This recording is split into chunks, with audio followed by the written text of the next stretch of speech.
ఇక పైశాచిక ఆనందం అని చిల్లర మట్ట నేర్చుకున్నాడు. ఏదో సింపుల్ ఎవడో రాసిచ్చేటట్టున్నది అది పట్టుకొని ఒకటే కొడుతుంటాడు రేవంత్ రెడ్డి. ఎవరిది పైశాచిక ఆనందము? ఎస్ఎల్బీసీ టనల్లో 8 మంది బతికున్నారో చనిపోయిందో తెలియదు. వాళ్ళ కుటుంబ సభ్యులు ఎంత బాధపడుతుంటారు. ఒక మంత్రి ఏమో టూరిస్ట్ ప్లేస్కి పోయినట్టు హెలికాప్టర్లో తిరుగుతుంటాడు. చాపర్లో ఇంటర్వ్యూలు ఇచ్చిండు. మీకు తెలుసు కదా, మీరు చూసింది కదా. చాపర్లో టీవీలో లెక్కించుకొని గాల్లో ఇంటర్వ్యూలు ఇస్తుండు. ఎందుకు, దేనికి ఇంటర్వ్యూ? నేను చాపర్లకి వెళ్ళి చూస్తే భూగర్భంలో సొరంగంలో ఏమైందో నీకు కనబడుతుందా? చాపర్లకి వెళ్ళి నీకేమైనా ఎక్స్రే కళ్ళు గిట్టున్నాయి ఏంది? ఎక్స్రే తీస్తేనేమో శరీరం లోపల ఉన్నది బయటకు వస్తుంది. ఈయన చాపర్ల మీద గాల్లో తిరుక్కుంటే టీవీలోకి ఇంటర్వ్యూలు ఇస్తుండు. ఇంకొక ఆయనేమో చేపల పులుసు చేయించునని కింద అడుగుతున్నాడు. ఎవరిది పైశాచిక ఆనందం? చావు బతుకుల్లో కొట్టుమిట్టాడుతుంటే 10 రోజులైనా నీ పాలమూరు జిల్లా అని మాట్లాడతావు కదా. ఏదేమో అడవి వాళ్ళకెళ్ళి వచ్చినా అంటాడు, నల్లమలకెళ్ళి వచ్చినా అంటావు కదా నువ్వు. ఆ నల్లమలలో 8 మంది ప్రాణాలతో చావు బతుకుల్లో కొట్టుమిట్టాడుతుంటే 10 రోజులైనా నువ్వు అటు దిక్కుపోలే. ఒక ఆయన చేపల్లో తిరుగుతాడు, ఒక ఆయనేమో చేపల పులుసు చేయండి రాబాయ్ అంటాడు. మీది పైశాచిక ఆనందం, మీది బాధ్యతారహిత్యమైనటువంటి పాలన. ప్రాణాలంటే లెక్క లేదు, ప్రాజెక్ట్ అంటే విలువ లేదు, రాష్ట్రం అంటే పట్టింపు లేని పాలన మీది. మీ పాలనలో పెద్దవా గొట్టకపోయింది, సుంకేశ్ల కూలిపోయింది, ఎస్ఎల్బీసీ కూలిపోయింది,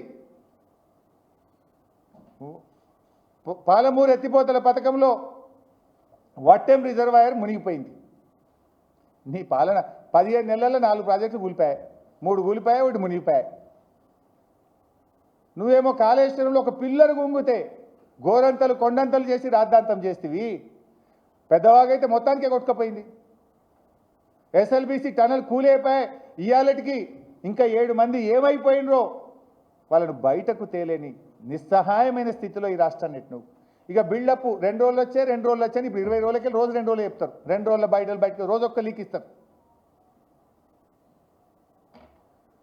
రేవంత్ రెడ్డి మాట్లాడుతుండు. ఇలా వరంగల్ పోతున్నావు కదా రేవంత్ రెడ్డి గారు, సమాధానం చెప్పు వరంగల్ ప్రజలకు, క్షమాపణ చెప్పు వరంగల్ జిల్లా ప్రజలకు.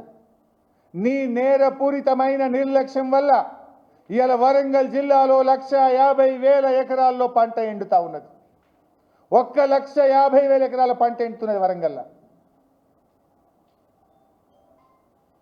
ఐఎమ్ అలైజింగ్, నేను ఆరోపణ చేస్తున్నా నీ మీద.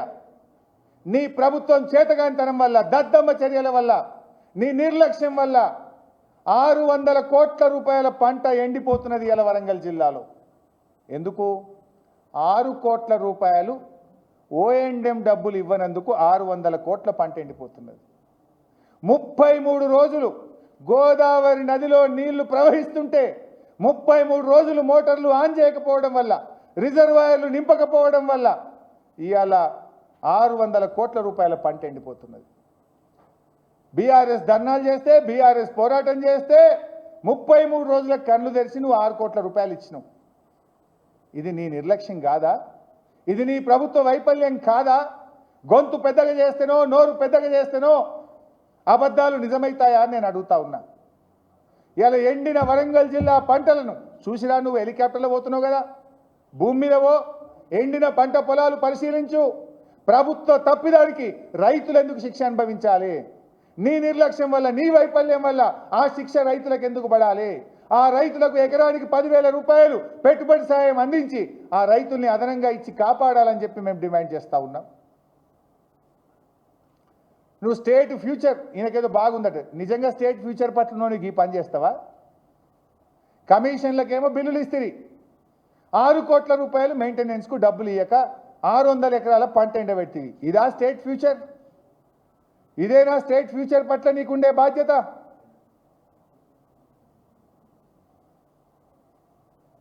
స్టేట్ ఫ్యూచర్ పట్ల కేసీఆర్కు, బీఆర్ఎస్ పార్టీకి బాధ్యత ఉంది.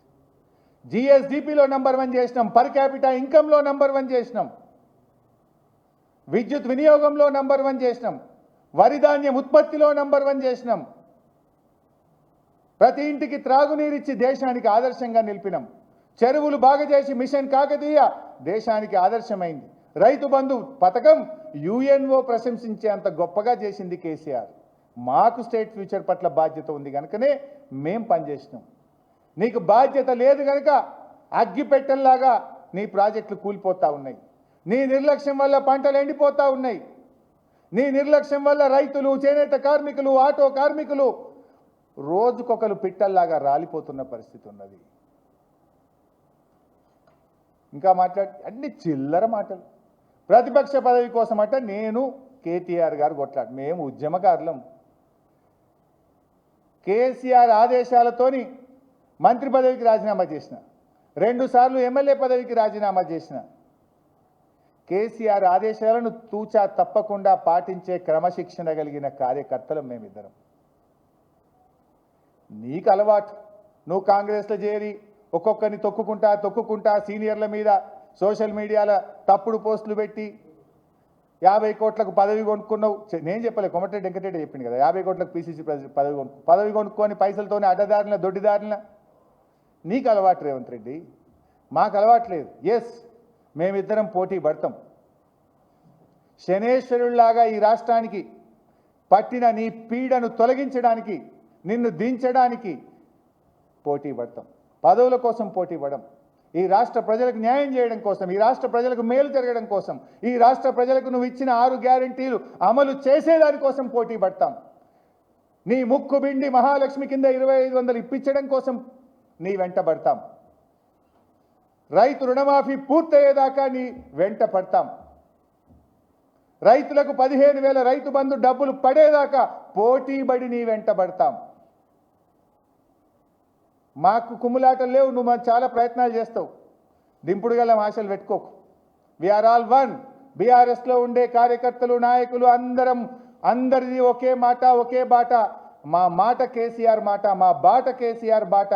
మా అందరి ఆశయం కేసీఆర్ను తిరిగి ముఖ్యమంత్రి చేయడమే. నువ్వు దింపుడు గల ఆశలు పెట్టుకోకు రేవంత్ రెడ్డి, చిల్లర మాటలు కట్టిపెట్టు.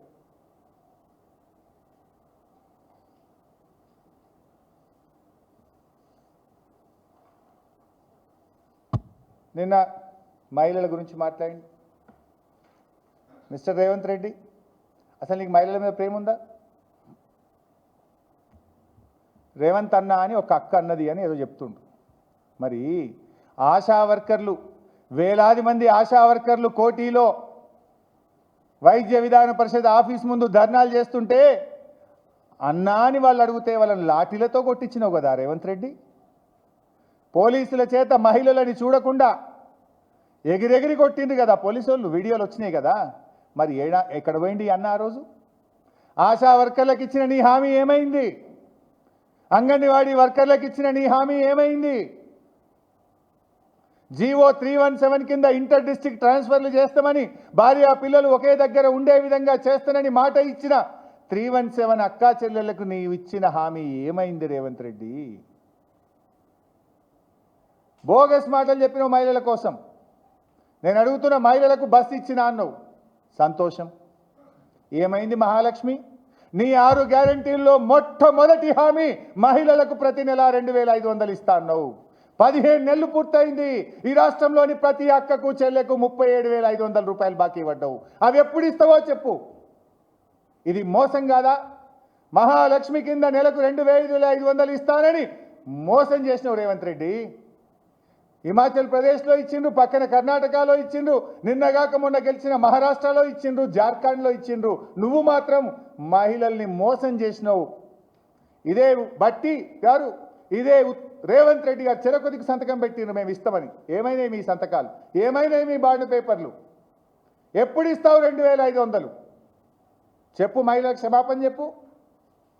37,500 వడ్డీతో సహా కట్టి వడ్డీ లేని రుణం అన్నావు. ఏడవైంది వడ్డీ లేని రుణం? I'm challenging mister Revanth Reddy, ఈ ఆర్థిక సంవత్సరంలో 1 రూపాయి అన్న వడ్డీ లేని రుణం ఇచ్చినవా? 3,000 కోట్ల రూపాయల వడ్డీ లేని రుణం బాకీ పడ్డావు. మహిళల్ని కోటీశ్వర్లు చేస్తా అని మాట్లాడుతున్నావు, అప్పుల పాలు చేస్తున్నావు. నువ్వు వడ్డీ లేని రుణం డబ్బులు విడుదల చేయక అప్పుల పాలవుతున్నారు మహిళలు. 20 లక్షలు అప్పు తీసుకుంటే వడ్డీ లేని రుణం 5 లక్షలకే ఉంది. మిగతా 15 లక్షలకు నెలకు 15,000 రూపాయల వడ్డీ కడుతున్నారు. వాళ్ళు నెలకు 15,000 వడ్డీ కడుతున్నారు. నువ్వు చెప్పేది ఏంది? 1,00,000 కోట్ల వడ్డీ లేని రుణం ఇస్తున్నా అన్నావు. బోగస్ కాదా ఇది? I'm challenging mister Revanth Reddy, నువ్వు 1,00,000 కోట్ల వడ్డీ లేని రుణం ఇస్తున్నట్టు ఏదైనా జీవో ఇచ్చినావా చూపి, ఆ వడ్డీని వాపస్ ఇస్తున్నట్టు ఎక్కడైనా ఉత్తర్వులు ఇచ్చినావా చూపి. అంతా బోగస్ ఫార్స్. వడ్డీ లేని రుణం 5 లక్షలకే పరిమితమైంది. అంటే అబద్ధాలు చెప్పి ప్రతిపక్షంలో ఉన్నప్పుడు ఎట్లయితే అబద్ధాలు చెప్పి అధికారంలోకి వచ్చినావో, ప్రభుత్వంలోకి వచ్చినాక కూడా అదే అబద్ధాల పునాదుల మీద రాజ్యాన్ని నడుపుతున్నావు నువ్వు. తులం బంగారం ఏమైంది అక్క చెల్లెలకు? ఇంత కేసీఆర్ ఇచ్చిన కేసీఆర్ కిట్టు బంద్ పెట్టివి, న్యూట్రిషన్ కిట్టు బంద్ పెట్టివి, తులం బంగారం ఎగబెట్టివి, వడ్డీ లేని రుణం ఇయ్యపోతివి, మహాలక్ష్మి 2,500 ఎగబెట్టివి, నేను మహిళలకు ఇంత ఉద్ధరించినా అని చెప్తివి. ఎగబెట్టినవి ఎక్కువ, ఇచ్చినవి తక్కువ. ఉన్న పథకాలు బంద్ పెట్టినావు కదా. 1,00,000 మంది మహిళల్ని కోటీశ్వరులు చేస్తా అన్నాడు. అసలు మహిళా సంఘాల్లో ఉన్నదే 65 లక్షలు. ఉన్నది 65 లక్షలు, ఇక్కడ 1,00,000 మందిని చేస్తా అంటాడు. ఆ 65 లక్షలకు ఇచ్చే వడ్డీ లేని రుణం 5 లక్షలకే పరిమితం. ఆ ఇచ్చిన రుణాన్ని నువ్వు పక్క రాష్ట్రంలో పోయి బర్రెలు కొనుకొచ్చుకుంటే అవి రాగానే చచ్చిపోతున్నాయి. బర్రెలు చచ్చిపోయి అప్పు కట్టలేక అప్పుల పాలవుతున్నారు. ఇంకో అబద్ధం, నేను స్కూల్ యూనిఫామ్లు కట్టుకోవడానికి గతంలో 25 రూపాయలు ఇస్తే ఇప్పుడు 75 ఇచ్చిన అన్నాడు. 2 అబద్ధాలే. కేసీఆర్ గారు ప్రభుత్వం ఉన్నప్పుడు స్కూల్ యూనిఫామ్లకు మేము 50 రూపాయలు ఇచ్చినాం, మహిళా సంఘాలకే ఇచ్చినాం మేము. నువ్వు వచ్చినాక కూడా 50 రూపాయలే ఇచ్చినావు, మహిళా సంఘాలకే ఇచ్చినావు. కానీ నేనేమన్నాడు అసెంబ్లీలో? 75 రూపాయలు ఇచ్చిన అన్నాడు. I'm challenging mister Revanth Reddy, రాష్ట్రంలో ఎక్కడన్నా ఏ మహిళా సంఘానికి ఏ జిల్లాలో ఏ రాష్ట్రం ఏ గ్రామంలోనైనా నువ్వు 75 రూపాయలు ఇచ్చినావా? చలో పోదాంపా, ఏ ఊరికి పోదాం? కొడంగల్ పోదామా? సిద్దిపేటకు వస్తావా? ఏ ఊళ్ళోనన్నా బట్టలు కుట్టిన అక్క చెల్లెలకు 75 రూపాయలు కుట్టుగూలు నువ్వు ఇస్తే ఏ ఊర్లు ఇచ్చినావో చెప్పు, ఏ సంఘానికి ఇచ్చినావో చెప్పు, నేను పోయి మాట్లాడొస్తా. పట్టుకరా అసెంబ్లీకి రేపు. ఎందుకు చిల్లర మాటలు మాట్లాడుతూ అసెంబ్లీ సాక్షిగా అబద్ధాలు మాట్లాడతావు? అందుకే చెప్పిన అందాల పోటీలే కాదు, అబద్ధాల పోటీలు పెట్టు, నీకు అవార్డు అన్న వస్తుంది, డాక్టరేట్ వస్తుంది నీకు.